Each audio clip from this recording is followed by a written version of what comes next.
Radhe Radhe everyone, welcome to Kishori pharmacy.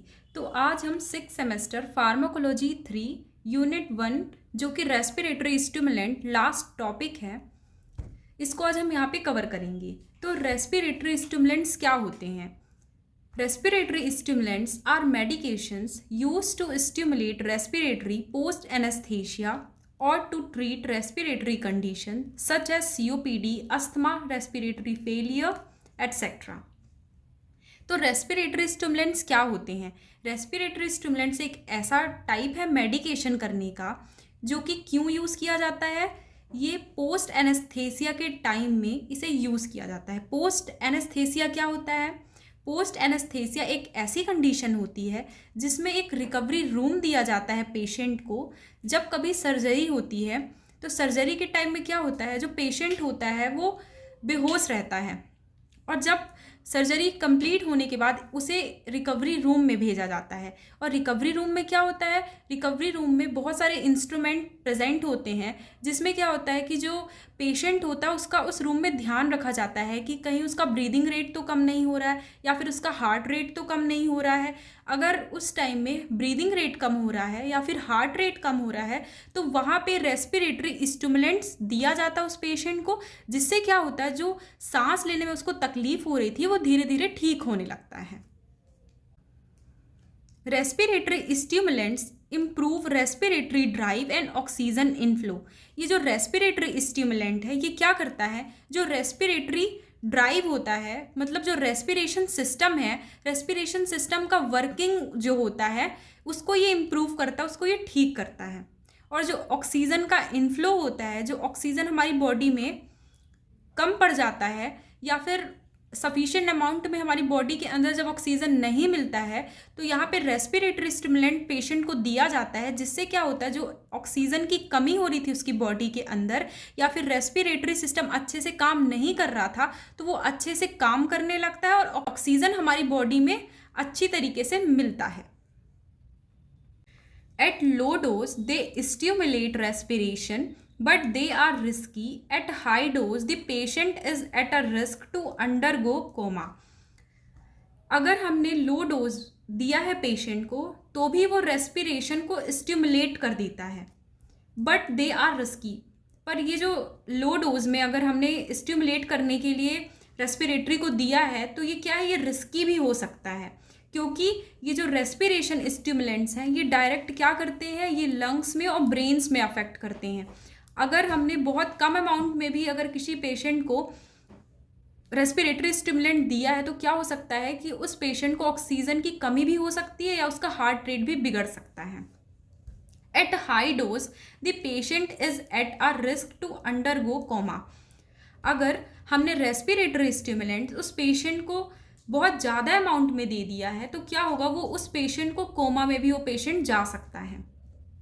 सबसे पहले हमें ये ध्यान देना चाहिए कि जो मेडिसिन है, मेडिसिन में जो प्रिस्क्रिप्शन लिखा हुआ होता है उसमें क्या लिखा हुआ है। अगर हमने उस प्रिस्क्रिप्शन को ध्यान से नहीं देखा है या नहीं पढ़ा है तो हमें बहुत सारे साइड इफ़ेक्ट्स देखने को मिल सकते हैं, जैसे कि मसल ट्रिमर्स हो सकता है। मसल ट्रिमर्स क्या होता है? मसल ट्रिमर्स जो मसल्स में वाइब्रेशन होता है या फिर सेकिंग होता है, मतलब जो मसल कपते हैं उनको मसल ट्रिमर्स कहते हैं। उसके बाद एंजाइटी देखने को मिल सकती है, एजिटेशन देखने को मिल सकता है, नोजिया देखने को मिल सकता है और वोमिटिंग देखने को मिल सकता है। How are respiratory stimulants use? ये जो रेस्पिरेटरी स्टिमुलेंट्स हैं इसको हम अपनी बॉडी के अंदर कैसे यूज़ करेंगे, यहाँ पे हम उसके बारे में पढ़ेंगे। तो respiratory stimulants may be administered as, जो रेस्पिरेटरी स्टिमुलेंट्स है उसको हम अपनी बॉडी के अंदर कैसे भेजेंगे? तो पहला है ओरल टैबलेट्स। ओरल टैबलेट्स क्या होते हैं? ओरल टैबलेट्स वो टैबलेट्स होते हैं जिसे हम अपने माउथ के थ्रू बॉडी के अंदर भेजते हैं। तो ओरल टैबलेट्स के अंदर आता है कैप्सूल, लॉजेंजेस, सॉल्यूशन। फिर आता है जो हम बॉडी के अंदर इंजेक्ट करते हैं स्किन के थ्रू, तो उसके अंदर आता है intravenous injections, infusion, intramuscular injections. तो फिर हम नेक्स्ट पढ़ेंगे यूजेस ऑफ रेस्पिरेटरी स्टिमुलेंट्स। जो रेस्पिरेटरी स्टिमुलेंट्स हैं इसका क्या यूजेस है? It is use to stimulate respiration post anaesthesia. ये क्या करता है, जो रेस्पिरेशन होता है, रेस्पिरेशन जो ब्रीदिंग रेट होता है उसको ये क्या करता है, एक्टिवेट कर देता, बढ़ा देता है। पोस्ट एनेस्थेसिया के केस में, पोस्ट एनेस्थेसिया एक ऐसी कंडीशन होती है जो कि सर्जरी के बाद वाली जो कंडीशन होती है उसको पोस्ट एनेस्थेसिया कहते हैं, जब जो पेशेंट होता है वो रिकवरी के टाइम में आता है। Post anesthesia is a procedure in which patient is sent to a recovery room to manage breathing and heart function of patient। जो post anesthesia एक ऐसा प्रोसीजर है जहाँ पे क्या होता है, जो पेशेंट होता है उसको एक रिकवरी रूम में भेजा जाता है जहाँ पे उसका जो ब्रीदिंग रेट होता है और हार्ट रेट होता है उसको चेक करते हैं, और अगर ब्रीदिंग रेट और हार्ट रेट में कुछ भी गड़बड़ होता है तो वहाँ पे रेस्पिरेटरी स्टिमुलेंट्स उस पेशेंट को दिया जाता है, जिससे जो सांस लेने में प्रॉब्लम हो रही है या उसकी हार्ट बीट बढ़ गई है या कम हो गई है वो मैनेज हो जाता है, ठीक हो जाता है। It is use to treat respiratory conditions such as COPD, asthma, respiratory failure. ये जो रेस्पिरेटरी स्टिमुलेंट है ये अस्थमा को, COPD को और रेस्पिरेटरी फेलियर को ठीक करने के लिए यूज़ किया जाता है। रेस्पिरेटरी फेलियर क्या होता है, रेस्पिरेटरी फेलियर जो सांस लेने में प्रॉब्लम होती है उसको यहाँ पे रेस्पिरेटरी फेलियर कहा जाता है। Respiratory stimulants improve the respiratory drive and oxygen inflow. ये जो रेस्पिरेटरी स्टिमुलेंट है ये इम्प्रूव करता है रेस्पिरेटरी ड्राइव को, मतलब जो रेस्पिरेशन का प्रोसेस हो रहा है उसको ये इम्प्रूव करता है, ठीक करता है, और ऑक्सीजन के इनफ्लो को। It is use to stimulate CNS for managing respiratory process. ये जो रेस्पिरेटरी स्टिमुलेंट्स होते हैं ये क्या करते हैं, जो CNS होता है CNS को एक्टिवेट कर देते हैं, और जब CNS एक्टिवेट हो जाएगा तो क्या होगा कि जो ऑक्सीजन है, ऑक्सीजन पूरी ब्रेन में अच्छे से पहुंचेगा, और जब वो ब्रेन में पहुंचेगा तो क्या होगा, जो बॉडी है हमारी बॉडी में सबसे ज़्यादा अमाउंट में लंग में और हार्ट में और ब्रेन में ऑक्सीजन की ज़रूरत होती है, और जब वो CNS में पहुंचेगा तो जो ब्रीदिंग रेट है वो अपने आप ही ठीक होने लगेगा। It is use to treat neonatal apnoea. Neonatal apnoea क्या होता है, नियोनेटल अपीनिया ऐसी कंडीशन होती है जिसमें जो छोटे छोटे बच्चे होते हैं जो कि 1 साल से 2 साल के बीच में होते हैं, उनको जब सांस लेने में प्रॉब्लम होती है उस कंडीशन को नियोनेटल अपीनिया कहते हैं। जब छोटे बच्चे 5 से 10 सेकेंड के लिए अपनी सांस को रोक लेते हैं या सांस नहीं ले पाते हैं उसे नियोनेटल अपीनिया कहते हैं। फिर हम पढ़ेंगे mechanism of action of respiratory stimulant. जो रेस्पिरेटरी स्टिमुलेंट है वो कैसे काम कर रहा है। When the patient is given respiratory stimulant, जब हम पेशेंट को रेस्पिरेटरी स्टिमुलेंट देते हैं तो क्या होता है, जो कीमो रिसेप्टर होता है वो क्या होता है, एक्टिवेट हो जाता है। कीमो रिसेप्टर कहाँ लोकेट होता है, कीमो रिसेप्टर जो मेडुला और पॉन्स होता है उसमें ये लोकेटेड होता है, वहाँ पे कीमो रिसेप्टर प्रेजेंट होता है। CNS gate activated, further increase in neurotransmitter. जब हम रेस्पिरेटरी स्टिमुलेंट किसी भी पेशेंट को देंगे तो क्या होगा, जो कीमो रिसेप्टर होगा वो एक्टिवेट हो जाएगा, और फिर क्या होगा, जो CNS है वो CNS एक्टिवेट हो जाएगा, और जब CNS एक्टिवेट हो जाएगा तो क्या होगा, जो न्यूरोट्रांसमीटर हैं वो बढ़ने लगेंगे, और जब न्यूरोट्रांसमीटर बढ़ेगा तो क्या होगा कि जो ब्रीदिंग सिस्टम है और हार्ट रेट है उसको ये मैनेज कर लेगा, क्योंकि जो न्यूरोट्रांसमीटर्स होते हैं ये क्या करते हैं, जो ऑक्सीजन होता है ऑक्सीजन को भी अपने साथ लेके चलते हैं और पूरी बॉडी के अंदर ऑक्सीजन को फैलाते हैं।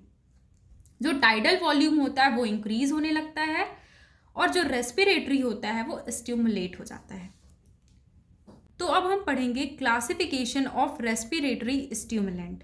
तो जो रेस्पिरेटरी स्टिमुलेंट है वो टोटल 3 क्लासेस में डिवाइडेड है। तो फर्स्ट क्लास है drug directly activating respiratory centre. तो जो फर्स्ट क्लास के ड्रग्स हैं वो है कैफीन, एटिमाइजोल, डॉक्साप्रैम। फिर जो दूसरा क्लास है वो है drug acting by reflux action. तो जो इसके अंदर जो ड्रग आते हैं वो है डोबलिन और साइटाटोन और साइटीटोन। फिर जो थर्ड क्लास है वो है drug shows mixed type of action. तो जो इसके अंदर ड्रग आता है वो है कार्बोजेन एंड निकोथामाइड। तो जो पहला क्लास है वो है drug directly activating respiratory centre. This classification explained that the drug which directly activates respiratory center located in brain stem. ये एक ऐसा क्लासिफिकेशन है जो कि रेस्पिरेटरी क्लासिफिकेशन के अंदर आता है। ये जो क्लासिफिकेशन है ये हमें ये समझाता है कि जो ड्रग डायरेक्टली एक्टिवेट कर देते हैं रेस्पिरेटरी सेंटर को, जो कि कहाँ पे प्रेजेंट होता है, वो होता है ब्रेन स्टेम के अंदर। The respiratory centre is made up of 3 types of neurons. ये जो रेस्पिरेटरी सेंटर है ये 3 ग्रुप जो होते हैं न्यूरॉन्स के उससे बने हुए रहते हैं, जिसमें से 2 मेडुला होता है और 1 होता है पॉन्स। तो जो ड्रग डायरेक्टली एक्टिवेट करते हैं रेस्पिरेटरी सेंटर को, तो वो कौन कौन से हैं? पहला है कैफीन। कैफीन क्या होता है? Caffeine is a natural chemical substance found in coffee, T etcetera. जो कैफीन है एक नेचुरल केमिकल सब्सटेंस है जो कि कॉफ़ी में और टी में मिलता है। Caffeine works by stimulating the central nervous system, heart muscles, controls blood pressure etcetera. ये जो कैफीन है ये स्टिमुलेट कर देता है सेंट्रल नर्वस सिस्टम को और हार्ट को, मसल्स को कंट्रोल करता है ब्लड प्रेशर को। Caffeine is effective for treating migraines, tension, headache, manage heart.